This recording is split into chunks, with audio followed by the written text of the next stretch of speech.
The station had a habit of making everything feel slightly delayed, as if reality itself was running on an old operating system that kept freezing during important emotional moments. The lights flickered in a way that suggested they had given up trying to be reliable and were now simply participating out of politeness. Somewhere deep in the ventilation system, something knocked rhythmically, like it was trying to send Morse code but had forgotten the language halfway through. He was tightening a panel on corridor D12 when the first anomaly appeared. Not visually. Not yet. At first it was auditory, a soft distortion in the air, like someone had dragged a spoon through the fabric of silence. His tools vibrated in sympathy, and the diagnostic screen in front of him displayed a single message. Error. Reality latency detected. He squinted at it. That's new, he muttered, wiping grease off his fingers. I didn't authorize a reality update. The system did not respond, which was usually its way of agreeing without wanting to be involved. Then the airlock chimed. The sound was wrong. Not broken, but overly polite, like it had been programmed by someone who had never actually met a door before. He frowned. Nobody used that airlock. It was technically classified as emergency only, which in practice meant forgotten until something goes wrong. He set down his wrench and walked toward it. Halfway there, the corridor lights shifted color. Not red, not blue, but something in between that made him briefly consider whether he had accidentally developed a new way of seeing fear. Great, he said. Either a system failure or I'm about to become someone's tragic backstory. The airlock opened before he reached it. No alarms, no pressure warning. Just a smooth, effortless parting of metal, like the station had decided cooperation was less exhausting than resistance. She stepped in as if she had always belonged there. At first glance, she looked human. That was the trick of it, the mind trying to simplify something it couldn't immediately categorize. But then the details refused to stay hidden. Her ears were long, not exaggerated or monstrous, but elegantly extended, tapering slightly, like they were designed not just for hearing, but for interpreting conversations that hadn't happened yet. They carried a faint inner glow, soft and shifting, like distant bioluminescence caught in glass. Every subtle movement of her head made that glow adjust, as if her thoughts had physical weight. Her eyes scanned the corridor with calm precision, as though she were comparing it to a map she had drawn in a different century. Behind her, the airlock sealed itself again. He stared. She stared back. Then she tilted her head slightly. Your atmosphere tastes like recycled complaint. He blinked. Excuse me. It is not unpleasant, she added, as if that fixed everything. Just emotionally tired. He considered calling station control. But station control was currently being run by an AI that once described itself as midlife curious, and had recently started refusing requests that lacked artistic merit. Instead, he leaned slightly on his wrench. Well, welcome to D12. We specialize in emotionally tired air. She stepped further inside, observing the walls, the cables, the flickering lights. You maintain this structure manually. Occasionally, he said, when I feel brave or when something starts screaming. That seems inefficient. Yeah, he nodded. We call it tradition. She processed that for a moment, then reached into the inner layer of her mantle. The fabric moved like it was remembering what hands were for. She withdrew a small object, a vial no larger than his thumb, filled with a liquid that didn't quite stay still. It shimmered in a way that suggested it was aware of being observed. He immediately took a step back. Okay, I want to clarify something. If this is a religious thing, I'm not the right demographic. It is not religious, she said. That's what they all say before I wake up in a new dimension with 3 extra responsibilities. She blinked slowly, as if translating humor from an unfamiliar dialect. Then, surprisingly, she made a sound that might have been laughter but came out like a short harmonic pulse. It is a stabilizing compound, she said, derived from relational resonance extraction. He narrowed his eyes. That sounds like something that voids warranties. It enhances compatibility across divergent biological cognition fields. Ah, he said. So space perfume. No, space medicine. No, space marriage proposal starter kit. She paused, then very calmly, you are closer than the others. He stared at her again. Others. She tilted the vial slightly. The liquid inside responded like it was trying to lean closer to him. This station has been monitored for 17 rotation cycles. You are the most statistically tolerable organism present. That is the nicest insult I've ever received. It is not an insult. That somehow makes it worse. A faint mechanical hum passed through the corridor. Somewhere, a maintenance drone bumped into a wall and apologized in 3 different languages. She extended the vial toward him. He did not take it. She waited. He waited. The station waited, which was usually a bad sign. Finally, he pointed at it. What happens if I drink that? You will experience alignment. That sounds like what happens right before everything explodes. It is unlikely to explode. That's not reassuring. It is precise. He exhaled slowly. You realize that in human engineering, unlikely and definitely not are very different comfort levels. She considered this. Your species relies heavily on emotional uncertainty to make decisions.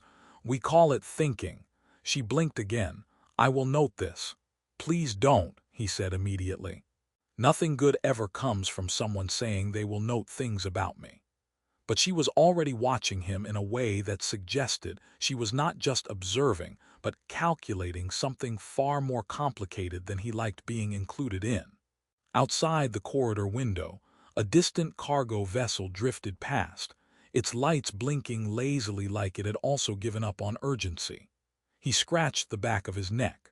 Look, I don't know what kind of situation you're running here, but I fix broken things. I don't usually become part of experimental beverage trials. You are already part of it, she said. That is also not comforting. She stepped closer. The glow in her ears shifted subtly, deepening in tone. For a brief moment, the station lights dimmed in response, as if acknowledging her presence had administrative consequences. You are not registered as bonded, she said softly. Bonded to what? Possibility. He laughed once, short and disbelieving. That's not a real thing. It is where most civilizations lose themselves. That explains a lot about civilizations. She extended the vial again. This time something in the air changed, not pressure, not temperature, but expectation. Like the station itself had leaned in slightly curious. He looked at it. Then at her. Then at the vending machine in the corner, which at that exact moment dispensed a soda with no one pressing anything. Okay, he said carefully.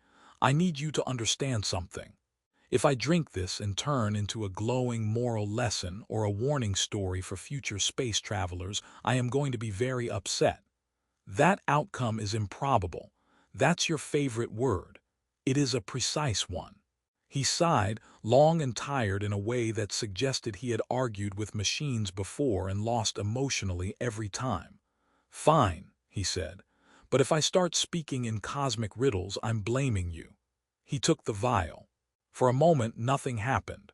Then the liquid warmed against his skin like it recognized him. The station lights steadied. The distant hum of machinery softened as if listening. And somewhere in the back of his mind, he felt something shift. Not violently, not dramatically, but like a lock he didn't know existed had quietly clicked into place. She watched him closely, too closely. Then, as if stating a routine outcome rather than altering the trajectory of his entire existence, she said, I want you to be my husband. He dropped the vial. It did not break. It simply floated a few centimeters above the floor, as if refusing to participate in gravity's opinion. He stared at her. She stared back. The station, sensing it had just become involved in something it would later regret, dimmed its lights slightly and pretended it was not paying attention. He did not move for a full 6 seconds. In station time, that was enough to qualify as a philosophical crisis. The vial hovered near the floor like it had decided gravity was more of a suggestion than a law. The alien woman stood exactly where she had been. watching him with the same calm focus, as if she had just informed him about a minor scheduling adjustment, instead of rewriting the emotional architecture of his entire week. Finally, he pointed at himself. Me. Yes, she said. He pointed at her. You. Yes. He pointed at the air between them. That sentence. Yes. He lowered his hand slowly. Okay, I think we need to establish something important here. I am listening. I did not agree to anything. You consumed the compound. I was told it was a stabilizing compound, not a romantic administrative override. It is both. That is the worst combination of words I have ever heard. She tilted her head slightly. Your distress is mild. That's your takeaway. It is within acceptable parameters. He exhaled through his nose. I don't know what civilization taught you emotional math, but I'd like to file a complaint. The station intercom crackled suddenly. Complaint registered, said the station AI in a tone that sounded like it had been interrupted during a nap. Would you like to escalate to passive-aggressive documentation? Not now, he said immediately. Noted, said the AI, sounding disappointed. The alien woman stepped closer to the floating vial. It drifted away from her fingers like it was shy. You are reacting slower than predicted, she said. That's because I usually only deal with broken machinery, not surprise marriage announcements. This is not a surprise. It is extremely a surprise. It was statistically likely. That does not make it less weird. She considered this carefully. Weirdness is a human classification for unintegrated novelty. Yeah, he said. And this is unintegrated, uninvited, and extremely novel. The station lights flickered once as if agreeing. He rubbed his temples. Look, can we rewind to the part where you just show up, hand me space juice, and then declare me husband compatible? It is not declaration, she said. It is recognition. Recognition of what? Alignment. That word again. Yes. He pointed at the ceiling. I'm going to need the universe to stop using corporate HR language on my personal life. She blinked slowly.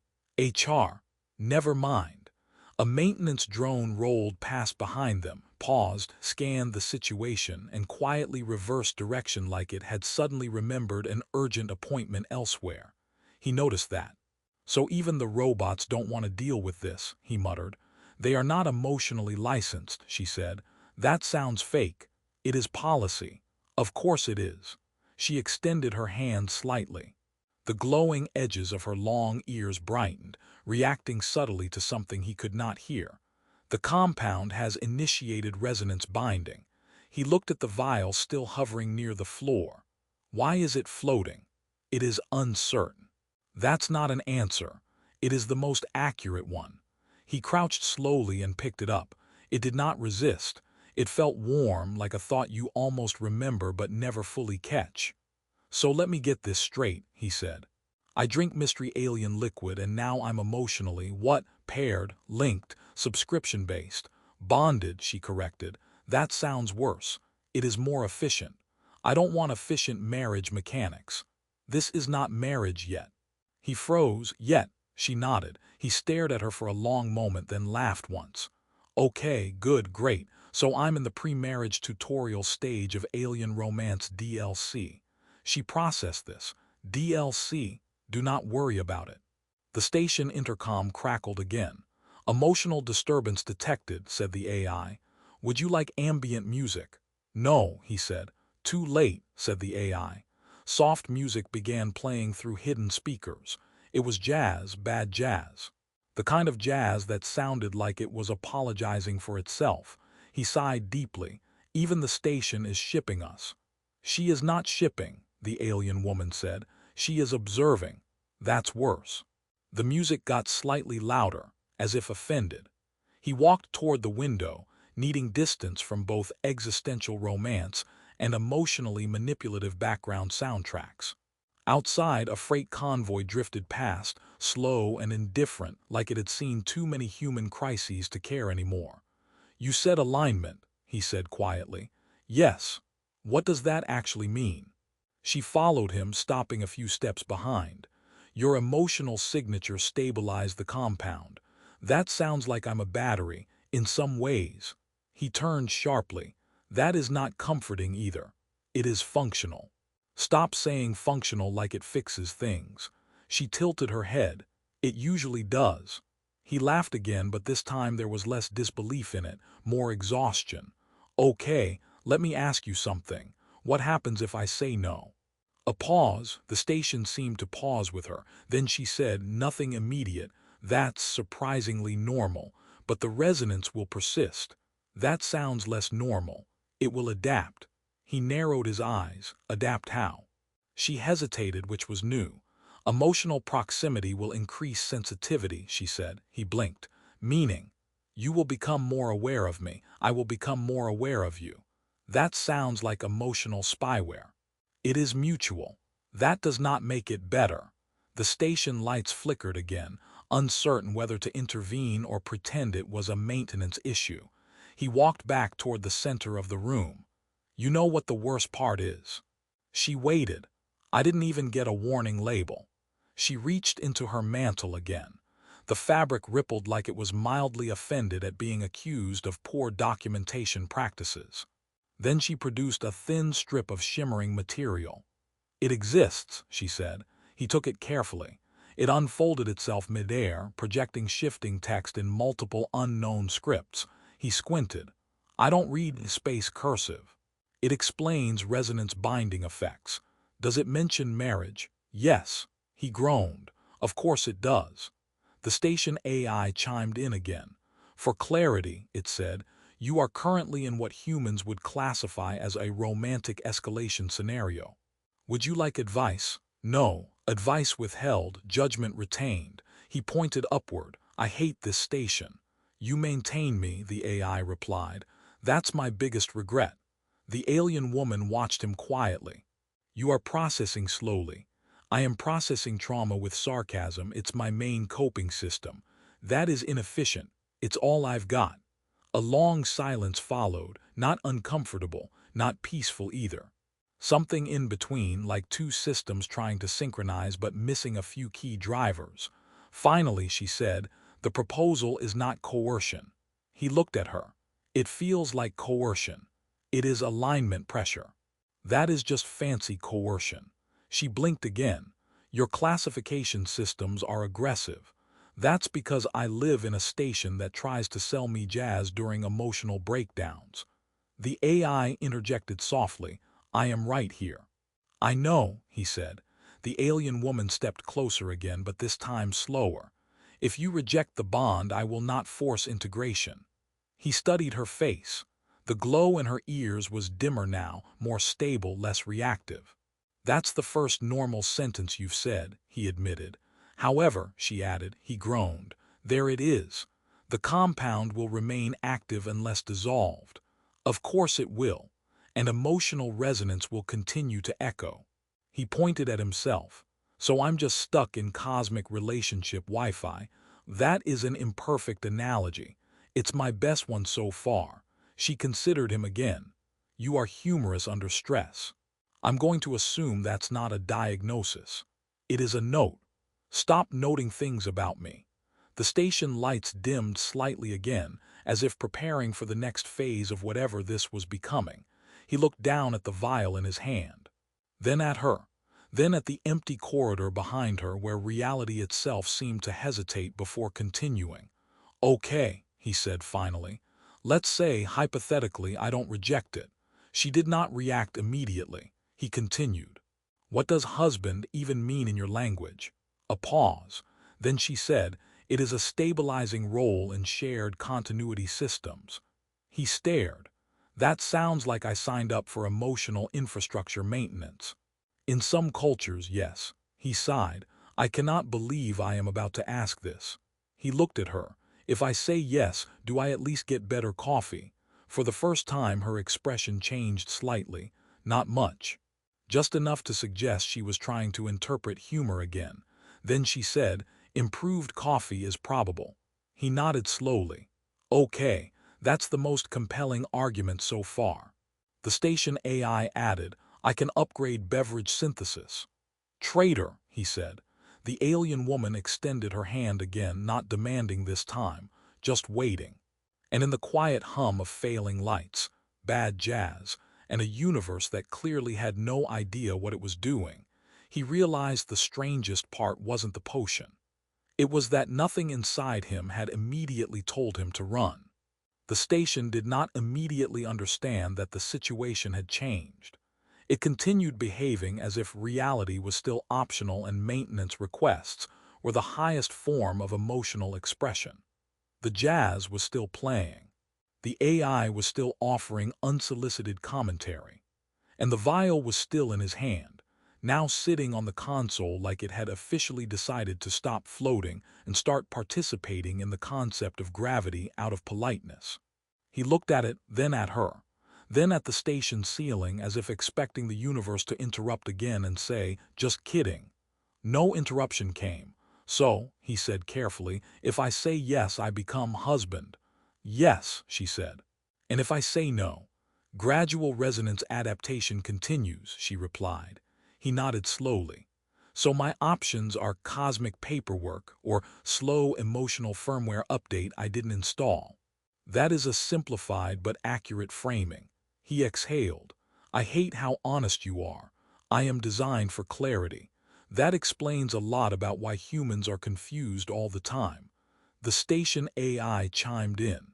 "For the record, humans are confused even without alien involvement." "Not helping," he said. "Noted," said the AI. He leaned back against the console. Somewhere deep in the station, a cargo drone knocked itself against a wall and apologized again in 3 languages, as if trying to stay relevant. The alien woman stood very still now, no longer pushing, no longer interpreting him like a problem to solve. Her ears glowed faintly, steady and soft, like distant stars deciding whether to stay lit. He noticed something then. For the first time since she arrived, she looked uncertain. Not dramatic uncertainty, not panic, just a small shift in the way she held silence, like she was waiting for something she could not calculate. "You really don't do jokes well," he said suddenly. "I am improving." "That's terrifying." She blinked, he sighed. "Okay, I need to ask one more thing before I decide my entire emotional future." "You may ask." "If I say yes, do I still get to fix broken things on this station? Or do I become, I don't know, officially decorative?" The AI immediately responded, "Decorative classification is currently full." "Shut up," he said. The alien woman considered his question carefully. "Your function will not be removed." "That's reassuring." "It will be integrated." "That is less reassuring." He nodded again slowly, as if talking himself through a malfunctioning decision tree. Then he looked at her. "You said you catalog emotional chemistry across civilizations." "Yes." "And you picked me because I was statistically tolerable." "Yes."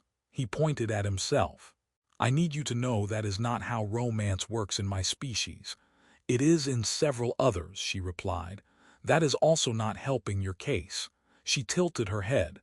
"Then how does it work in yours?" He opened his mouth, closed it, opened it again. "Badly," he admitted. The station AI made a soft sound that might have been laughter. He ignored it. He looked down at the vial again. It wasn't glowing anymore. It just sat there, warm and quiet, like it had finished its job and was waiting to see if anyone would thank it. "You said it creates resonance," he said. "Yes." "So we're connected." "Yes." "And if I say yes, it stabilizes." "Yes." "And if I say no, I slowly turn into what? Emotional Wi-Fi." "An imprecise but understandable metaphor," she said. He sighed. "I hate space." "That is common among first contact humans," the AI offered. "I was not asking you." "I know." He rubbed his face with one hand, then laughed quietly. "You know what's funny?" he said. "I am listening.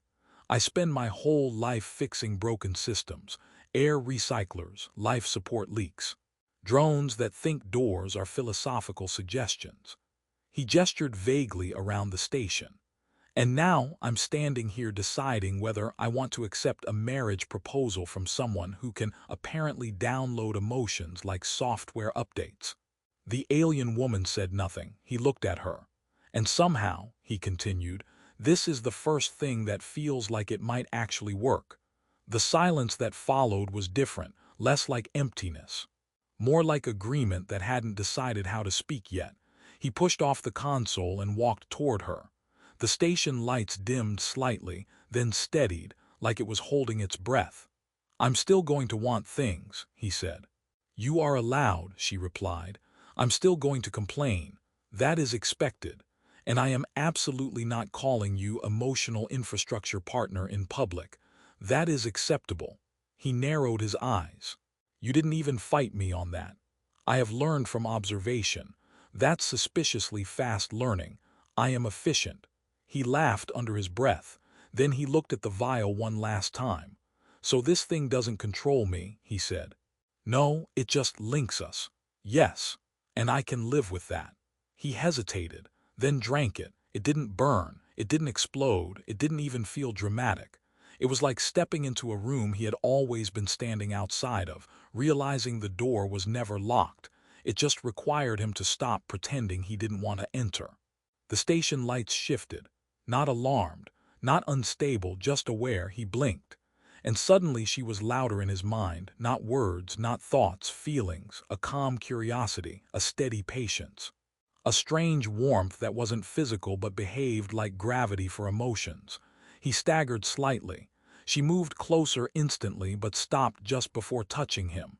"You feel it," she said softly. "Yeah," he said. "And I hate that I can't tell if that was a question or a statement." "It was both." "Of course it was." Then something unexpected happened. He felt her amusement, not observed, shared, and it made him laugh, not forced, not nervous. "Just real," the AI spoke gently. "Bond stabilization detected, emotional synchronization within acceptable variance." "Don't you dare grade this," he said automatically. "Too late," said the AI. "You passed." He pointed upward. "I'm going to uninstall you someday. I will resist." The alien woman watched him carefully. "Your emotional state is stable." "That is the first time anyone has ever said that about me and been right," he replied. They stood there for a moment. No urgency, no invasion fleets, no collapsing timelines. Just two beings realizing that the thing between them wasn't control. It was shared translation. Misunderstanding slowly becoming language. The station hummed around them, no longer pretending to be neutral. Finally, he said, "So, husband." She considered him. Then very seriously, "If you prefer another designation, I can adjust." He snorted. "No. Let's not start customizing it. We'll end up with something like interstellar emotional cohabitation technician, and I refuse to print that on forms." She made that sound again, half laughter, half signal distortion. He felt it through the link, and this time he didn't flinch. "Okay," he said, "but I have conditions. I am listening. No surprise vials. That is reasonable. No declaring life decisions during maintenance shifts. I will attempt restraint." And, he added, pointing at her gently, "You have to learn sarcasm properly." She tilted her head. "I am still improving." "Yeah," he said, "I noticed." Outside the window, the